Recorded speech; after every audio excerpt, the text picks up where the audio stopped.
नाज़रीन आदाब, इस्तक़बाल है आपका हमारी इस खास पेशकश में जिसका नाम है अपना मुल्क अपना आइन, और मैं हूं आपका मेज़बान मोहम्मद नौमान।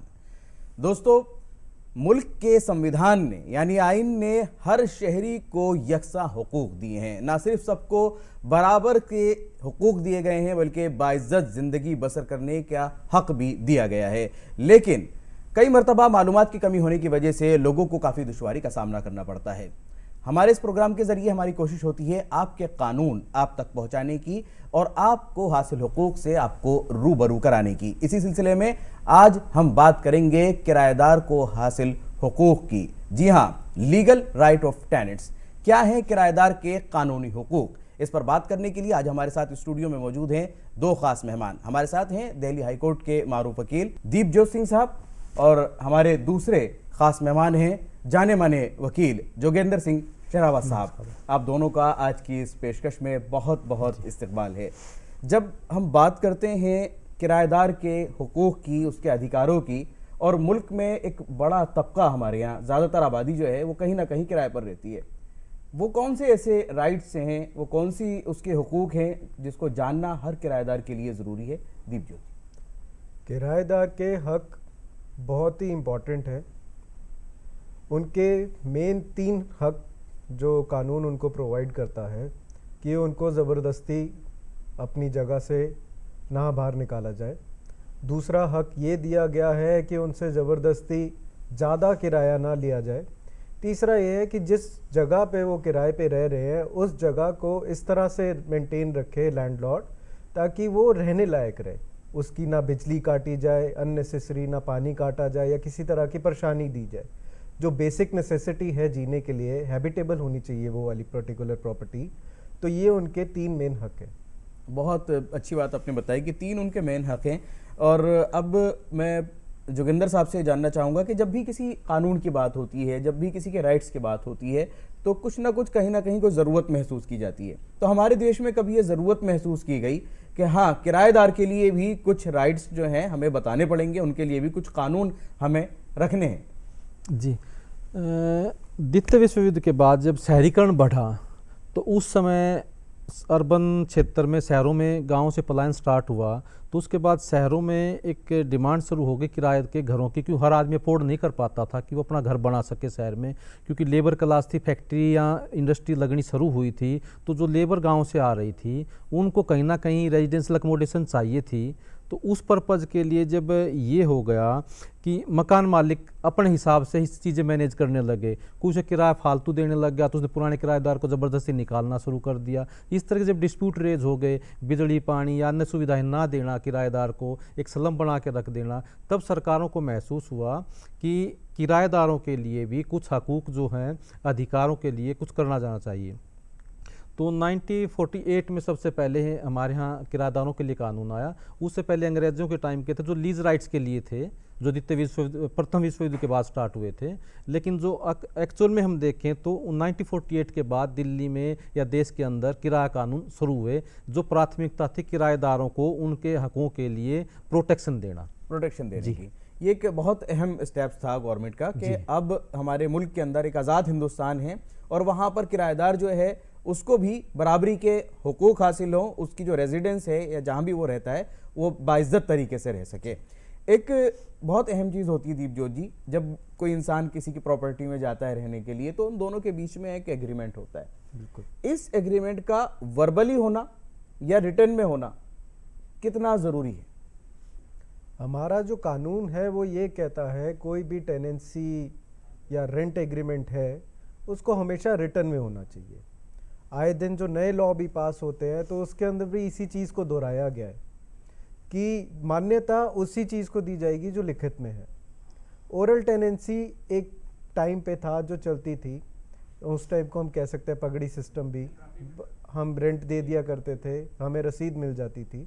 तो एक वो भी था कि उसके अंदर आपकी ट्रांजैक्शन है और आपको रसीद मिल रही है, तो जो दिखा देता था कि आपका रेंट पे आप इस जगह पे रहते हैं। यानी वहां अगर एग्रीमेंट नहीं है तो रसीद जो है बाकायदा प्रूफ बन जाती है, सबूत पहले था। लेकिन अब जो हमारा कानून है इसके अंदर बिल्कुल क्लियरली बोलता है कि जो भी आपका एग्रीमेंट है टेनेंसी का वो हमेशा लिखित में होना चाहिए। ओरल टेनेंसी एग्रीमेंट को मान्यता नहीं मानी जाती। अब आपका बहुत लंबा जोगिंदर सिंह तजुर्बा है आपका कानून के ताल्लुक से। जब एग्रीमेंट की बात आती है तो उसमें क्या कुछ शर्तें ऐसी हैं जो एक किराएदार के लिए जाननी बहुत ज़रूरी होती हैं, और किराएदार अपनी तरफ से क्या कुछ उसमें इंक्लूड करवा सकता है, क्या कुछ उसके अंदर शामिल करवा सकता है शरह? जो किसी भी रेंट एग्रीमेंट की जो बेसिक चीज़ें हैं वो यही हैं कि उसको विदाउट किसी इंटरफेरेंस के वहाँ पे रहने दिया जाए। मकान मालिक ये नहीं कि किसी भी समय आके खड़ा होगा, उसके लिए एक रीजनेबल हावर होना चाहिए, या मंथ में या वीक में जब भी उसको लगे। दूसरा, उसके जो बेसिक सिविल एमिनिटीज़ हैं, बिजली पानी की जो चीज़ें हैं, वो उस एग्रीमेंट में आ जाने चाहिए कि उसको डिसकनेक्शन ना करे मकान मालिक किसी भी वजह से, चाहे बेशक वो रेंट का डिफ़ॉल्ट क्यों ना हो जाए, तो भी वो कंटिन्यूशन में रहनी चाहिए वो चीज़ें। क्योंकि किसी भी व्यक्ति के लिए जो जीने का आधार है वो आज के समय में बिजली और पानी तो मूलभूत सुविधाओं में है, वो कंटिन्यू रहना चाहिए कम से कम उसके लिए। तो ये चीज़ें हैं। दूसरा, जो टेनेंसी पीरियड है वो एक डिस्क्राइब हो जाना चाहिए कि ये इतना है, इतने से इतने महीने का रहेगा, और जो रेंट जो पे करना है वो इस डेट से इस डेट तक कंटिन्यूशन में रहेगा। ये 3 चीज़ें तो बेसिक होनी चाहिए उसके अंदर, ये बिल्कुल शामिल होनी चाहिए। और दीपजी जी, अब जैसे हमने देखा कि कोरोना के समय में लोग काफ़ी परेशान हुए। एक तरफ किराएदार कहने लगे कि हमें छूट देनी चाहिए, हम आधा किराया देंगे, और दूसरी तरफ मकान मालिक जो थे उनका कहना था कि हम नहीं देंगे। ऐसी सिचुएशन को देखते हुए क्या कुछ रेंट एग्रीमेंट के अंदर क्या कुछ शर्तें अब सामने आ रही हैं या लगाई जा सकती हैं? जो कोरोना पेंडेमिक की वजह से बहुत तब्दीलियां आई हैं अब कॉन्ट्रैक्ट के अंदर, ना ही सिर्फ टेनेंसी एग्रीमेंट में, इनफैक्ट जो दूसरे काम से रिलेटेड कॉन्ट्रैक्ट्स हैं उनमें भी आई है। एक टर्म है फोर्स मेज्योर। उसके अंदर ये होता है कि अगर कोई अनप्रेसिडेंटेड सिचुएशन या फिर कोई ऐसी सिचुएशन अराइज हो जाती है हमारे कॉन्ट्रैक्ट के दौरान जिस चक्कर में हम अपना कॉन्ट्रैक्ट की परफॉर्मेंस नहीं कर पाते, किराया नहीं दे पाते हैं वक्त पे, या फिर लैंडलॉर्ड के ऊपर भी रहता है कि वो प्रॉपर्टी मेंटेन नहीं करा पाता या बिजली पानी का नहीं बिल पे कर पाता, जिसकी वजह से बिजली पानी का मीटर या उनका कनेक्शन कट जाए। तो ये एक टर्म आ जाती है फोर्स मेज्योर, जो हम अपने टेनेंसी एग्रीमेंट के अंदर डाल सकते हैं। और इस फोर्स मेज्योर के बेसिस के ऊपर हमने अभी देखा है कि 2021 में हमारे कई सरकारी दफ्तरों ने, सेंट्रल गवर्नमेंट के ऑफिसेज ने इसको यूज़ करते हुए कई कॉन्ट्रैक्ट्स के अंदर लिबर्टी दी है, टाइम दिया है, डिस्कशन करी है अपनी पार्टीज़ के साथ कि हाँ, आपके ऊपर आप इस पर्टिकुलर कोविड की वजह से आप काम नहीं कर पाए हैं, ठीक है, आपको और वक्त दिया जाएगा इसके लिए। कहीं पे अगर पेमेंट का प्रावधान होता था तो उसके अंदर उनको पेमेंट करने के लिए और वक्त दिया जाता है। तो इस तरह की हम एक टर्म एंड कंडीशन अपने टेनेंसी एग्रीमेंट में भी डाल सकते हैं। अच्छा, अब एक सवाल एक यहाँ पर ये भी आता है। अभी तक हम घर की बात कर रहे थे, लेकिन देश के अंदर बहुत सारी हमारी प्रॉपर्टीज जो हैं वो कमर्शियल भी हैं, और कुछ जगहों पर ये भी डिस्प्यूट आता है कि मालिक मकान जो होता है या दुकान का जो मालिक होता है वो ये कहता है कि आप यहाँ ये काम नहीं कर सकते। ऐसी सिचुएशन में किराएदार क्या कर सकते हैं? किराएदार जब ये प्रीमाइसेस अपने कमर्शियल एक्टिविटी के लिए ले रहा है तो सबसे पहले उसकी किराएदार की ड्यूटी बनती है कि किस पर्पस के लिए कमर्शियल प्रीमाइसेस ले रहा है वो अपने लैंडलॉर्ड के साथ डिस्कस करें। तो मेरे को जो ये लगता है, अगर ये पहले ही बात डिस्कस होके चले और एग्रीमेंट के अंदर इंक्लूडेड रहे तो कभी इस पर्पस के रिगार्डिंग डिस्प्यूट लैंडलॉर्ड और टेनेंट के बीच में कभी डिस्प्यूट अराइज नहीं होगा, नहीं आएगा।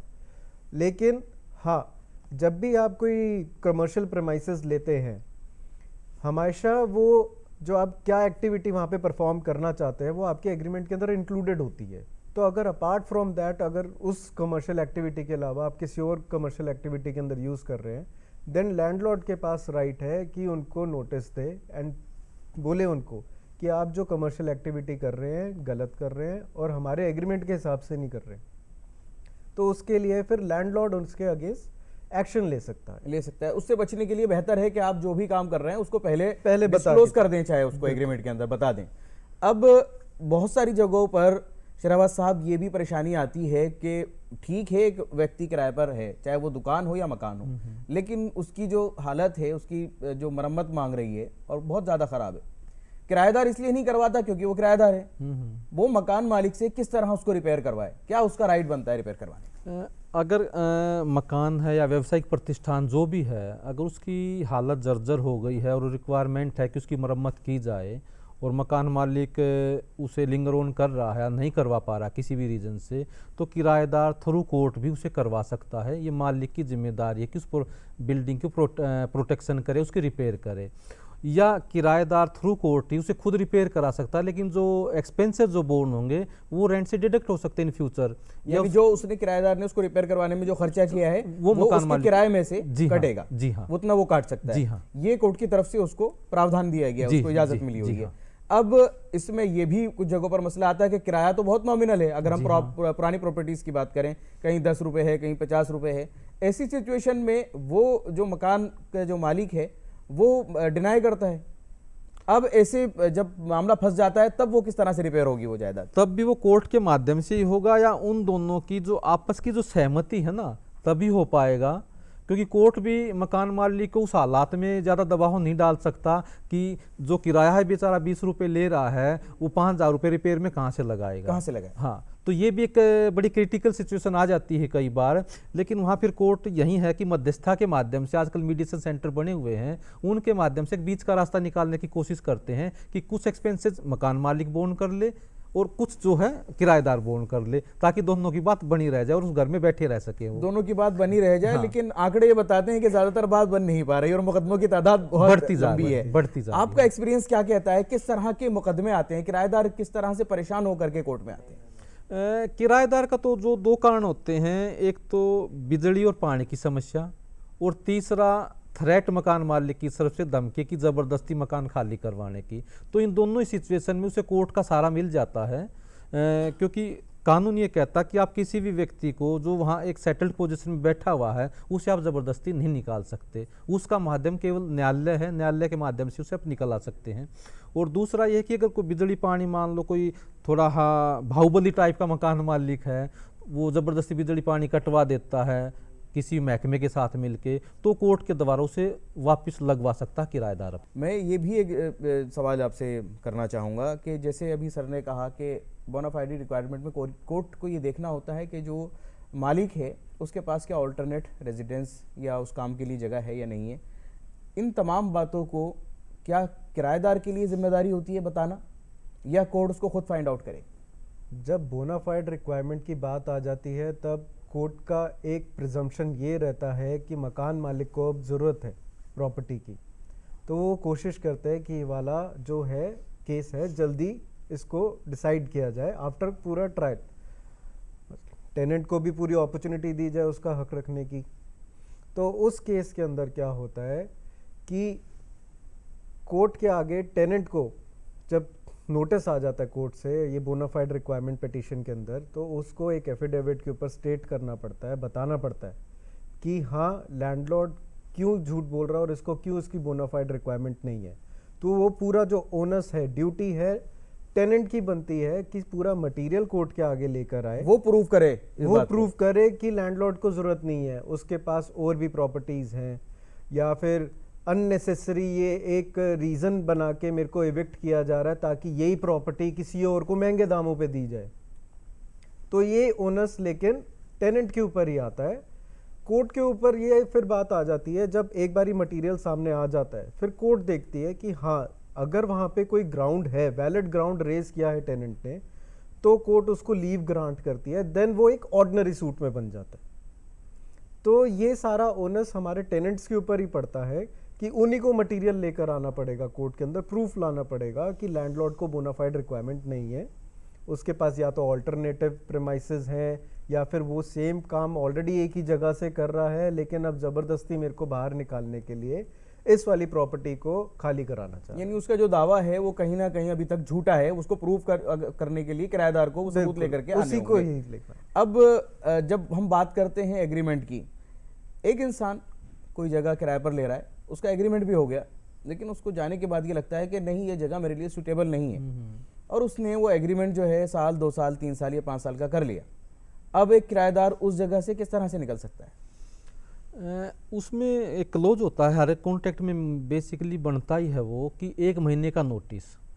अगर व्यवसायिक या रेंट कंट्रोल एक्ट की है तो 1 महीने का, अन्यथा अगर बाहर की कोई प्रीमिसेस नोटिफाइड एरिया नहीं है तो 2 महीने का टीपीए ट्रांसफर प्रॉपर्टी एक्ट के मुताबिक तो 2 महीने का उसमें नोटिस देना होता है कि भैया इस सिचुएशन में यहाँ इसको वैकेट करना चाहता हूँ, खाली करना चाहता हूँ। उसमें रीजन जो अपने जो भी रीजन है उसके, व्यवसायिक है तो उस हिसाब से, रेजिडेंशियल है तो उस हिसाब से, जो भी उसको डिफिकल्टीज वहाँ आ रही हैं उस काम को करने में या रहने में, तो डिस्क्राइब करते हुए नोटिस जरूरी है, मैंडेटरी है। उसके बाद वो वैकेशन कर सकता है, खाली कर सकता है, उसके बाद वो कर सकता है। हाँ। अच्छा, जब हम जैसे आपने कहा रेंट कंट्रोल एक्ट और दूसरा आता है ट्रांसफर ऑफ मनी, हाँ। ट्रांसफर ऑफ प्रॉपर्टी, प्रॉपर्टी है।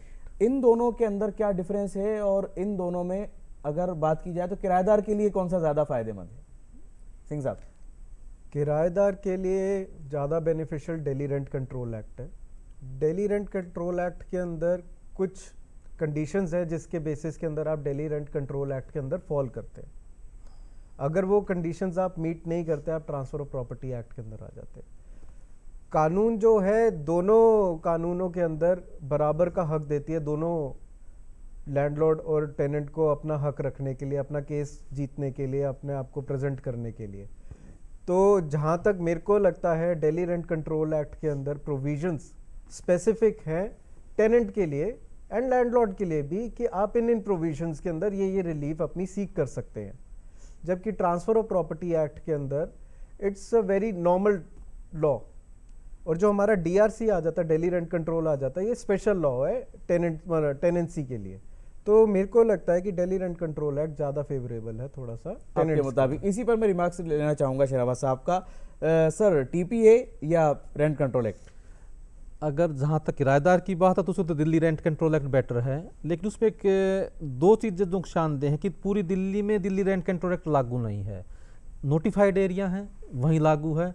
एक रेंट की एक कैपिंग है, 3500 रुपये तक का रेंट प्रॉपर्टी का होना चाहिए प्रीमिसेस का, वहाँ वो लागू है। अगर उससे बाहर के दायरे में जाएंगे तो फिर तो चाहे वो नोटिफाइड एरिया है या फिर नॉर्मल जो आजकल दिल्ली में अनऑथराइज्ड कॉलोनी का पार्ट है वो वाला एरिया है, यानी किराया अगर 3500 तक है तो वो रेंट कंट्रोल एक्ट में जी आएगा। उसमें आएगा। और अगर इससे ऊपर हो जाता है तो ऑटोमेटिकली जी ट्रांसफर ऑफ प्रॉपर्टी एक्ट जो जनरल मुकदमे चलते हैं, जो आम मुकदमे चलते हैं कब्जे के, किराएदारी के, वो उसमें आ जाएंगे। लेकिन इस बात से आप भी सहमत हैं कि किराएदार के मतलब का है वो rent control Delhi rent act है। कंट्रोल एक्ट है, बेहतर है। हाँ। अब अगर इसमें आगे चल करके जो डिस्प्यूट आते हैं, कितनी रिलीफ मिल जाती है किराएदार को? देखिए इसमें किराएदार के प्रोटेक्शन के लिए है मकान मालिक का तो एक लिमिटेड सा है कि उसको प्रॉपर्टी जब वैकेट करानी है तो 2 या 3 ग्राउंड उसके, या तो उसकी बोनाफाइड रिक्वायरमेंट या किराएदार का डिफॉल्टर हो जाना हो, पेमेंट ना करता हो, रेंट नहीं दे रहा हो, ये 2 या 3 ग्राउंड बनते हैं उसके। तो बाकी तो जो भी प्रोटेक्शन दी गई हो टेनेंट को है, किराएदार को ही दी गई है। अगर वो डिफॉल्टर हो गया, मतलब मकान का जो मालिक है वो ये कहता है कि ये डिफॉल्टर है, किराया नहीं दे रहा है, जी। ये बात कोर्ट तक पहुंचती है और कोर्ट में वो किराएदार उसका किराया जमा करवा देता है, क्या अभी उस सिचुएशन में प्रॉपर्टी खाली होगी? उसमें कोर्ट जो है पहले उसको बेनिफिट देगी, उसको एक टाइम लिमिट देगी कि आप इतने टाइम के अंदर आप ये एरियर जमा कर दीजिए और इन फ्यूचर आप डिफॉल्ट नहीं करेंगे। अगर इन फ्यूचर वो डिफॉल्ट करता है देन उसके बाद जो मकान मालिक को एक मौका मिल जाता है उसी पैटिशन को दोबारा से रीओपन कराने का, फ्रेश पैटिशन फाइल करने का कि इसने टेनेंट ने, जो किराएदार ने दोबारा से इस जो कोर्ट ने भी आदेश दे दिया था उसका उल्लंघन किया है, इसलिए इस मकान का, दुकान, प्रतिष्ठान जो भी है उसको खाली करवाया जाए। सिंह साहब, किराएदार के लिए क्या फायदेमंद है? कुछ जगहों पर ऐसा होता है कि एग्रीमेंट तो हो गया लेकिन किराए की कोई रसीद नहीं है, किराया वो वैसे ही या तो मतलब कैश दे दिया, जब भी मुलाकात हुई तब उसने दे दिया, ऐसे में कोई प्रूफ नहीं होता। किराएदार के लिए इसमें क्या नुकसान है? किराएदार के लिए ये नुकसान है कि उसके पास प्रूफ नहीं है, उसने रेंट दिया है। वो आगे चलकर डिफॉल्टर बन सकता है। आगे चल के या फिर लैंडलॉर्ड ये बोल दे कि मैंने इनसे किराया मांगा और मेरे को किराएदार ने किराया नहीं दिया है, तो किराएदार के पास कोई प्रूफ नहीं है कि मैंने उसको किराया दिया। जैसे अगर आपने कैश दे दिया तो कैश की आपके पास कोई प्रूफ नहीं है क्योंकि आपके पास रसीद नहीं है। अकाउंट ट्रांसफर कर रहे हैं, डिजिटल ट्रांसफर मोड से कर रहे हैं, ट्रांसफर कर रहे हैं, देन यू कैन से कि आपके पास प्रूफ है। बट हाँ, हमारा जो कानून भी यही कहता है, बल्कि ये लैंडलॉर्ड की ड्यूटी बनती है जब भी वो किराया ले, रेंट रिसिप्ट इशू करे किराएदार के नाम पे। ये कानून मैंडेट भी करता है, ये कानून मैंडेट भी करता है, लेकिन उसके बावजूद भी बहुत सारी जगहों पर परेशान किया जाता है जो मकान मालिक होते हैं। ऐसी सिचुएशन में उसकी फर्स्ट प्रायोरिटी क्या होती है? क्या उसका कोर्ट जाना ही सबसे पहली उसकी प्रायोरिटी है, या कुछ ऐसे राइट्स हैं उसके जो वो सीधा सबसे पहले जो वास्ता पड़ता है पुलिस स्टेशन से, वहाँ जा कर के वो अपनी बात रख सकता है? नहीं नहीं नुमान जी, इसमें क्या है कि अगर किराएदार को मकान मालिक परेशान कर रहा है तो पुलिस प्रशासन की तो सहायता एक अलग है, वो सीधे कोर्ट जा सकते हैं। जैसे किराए की बात आई अभी, मकान मालिक बदमाशी कर रहा है, किराया की रसीद बनाने में या किसी प्रकार से कैश की ही दबाव डालता है, तो कोर्ट के माध्यम से भी आप किराया जमा करा सकते हैं कोर्ट में। वो जो अकाउंट में मकान मालिक के अकाउंट में चला जाएगा या कोर्ट में डिपॉजिट हो जाएगा ट्रेजरी के अंदर, तो वहाँ से किराया जो मकान मालिक उसे विड्रॉ कर सकता है बाद में। कम से कम वहाँ किराएदार का ये फ़ायदा हो जाएगा कि वो एज ए डिफ़ॉल्टर डिक्लेयर नहीं होगा कि इसने किराया नहीं जमा कराया। लेकिन उसके बावजूद जिस तरीके के केसेस सामने आते हैं कि जहां प्रॉपर्टी जो है बिल्कुल डैमेज हो रही है, बिल्कुल गिर रही है, अब जर्जर हालत में है, और मकान मालिक कुछ जगह पर ये भी चाहते हैं कि वो प्रॉपर्टी गिर जाए ताकि उसके कब्जे में आ जाए, ऐसी सिचुएशन में उस किराएदार के लिए क्या कुछ बचता है रास्ता?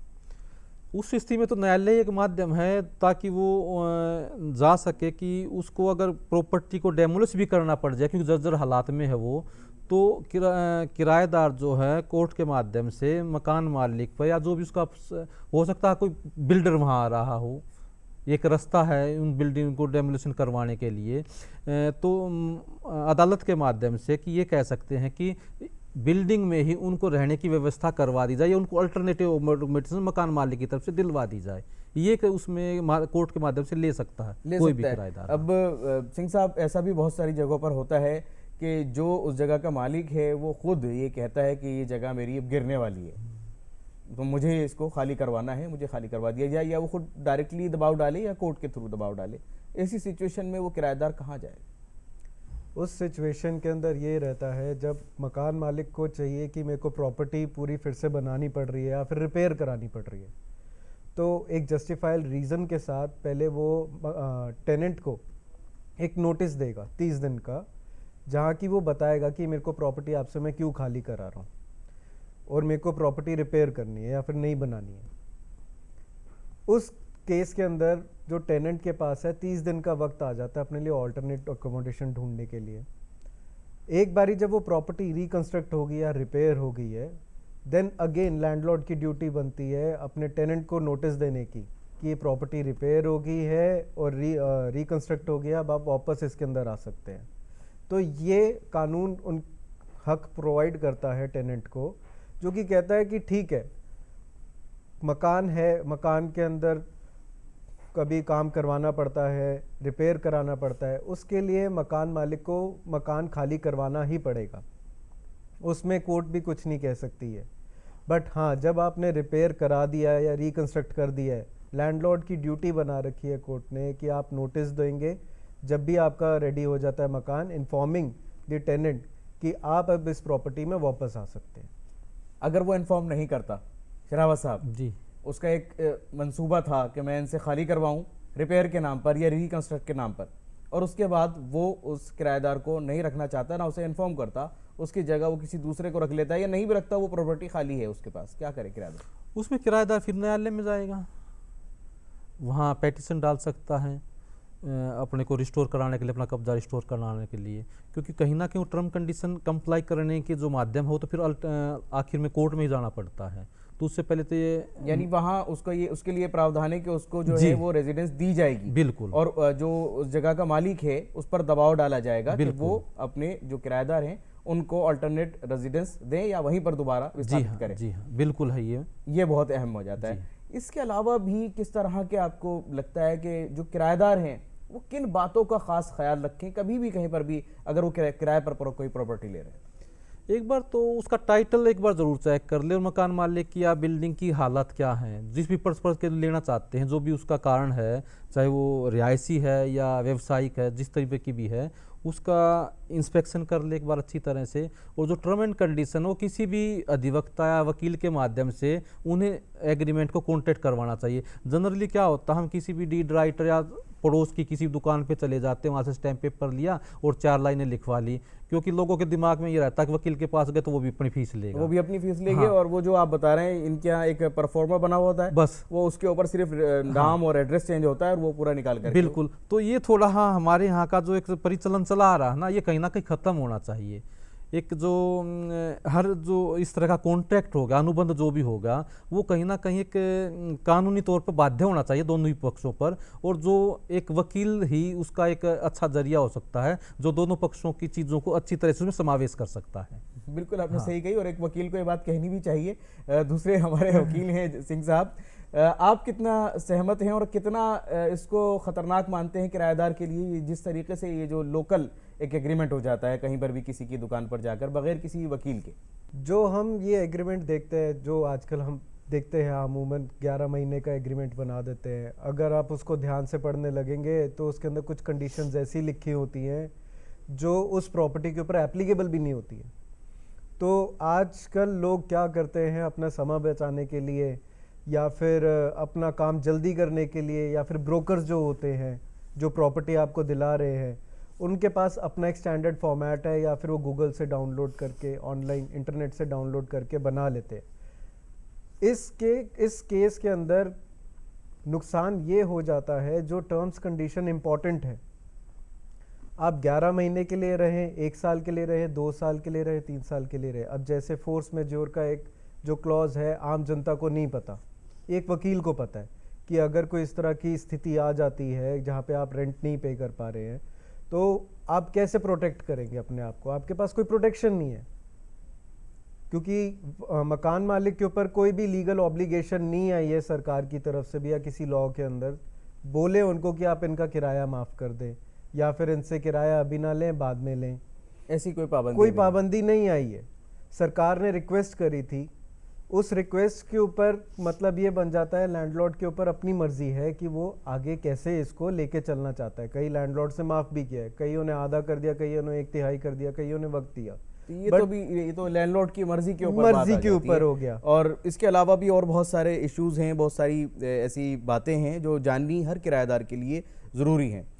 वक्त की कमी है हमारे पास, तो इसलिए आज के इस प्रोग्राम को हमें यहीं मुकम्मल करना होगा। मैं अपने दोनों मेहमानों का शुक्रगुजार हूं, और आप लोगों को भी अगर इस प्रोग्राम के ताल्लुक से कुछ राय मशवरे हमें भेजने हैं तो आप भेज सकते हैं। हमारा ईमेल एड्रेस है amaa.ddurdu@gmail.com। आप सोशल मीडिया पर भी हमारे साथ जुड़ सकते हैं। आज की इस पेशकश को हम यहीं मुकम्मल करते हैं। अगली पेशकश में फिर किराएदार के हुकूक से मुताल्लिक़ एक जो बातचीत होती है उसको जारी रखेंगे, और बहुत कीमती गुफ्तगू होगी अगले पेशकश में।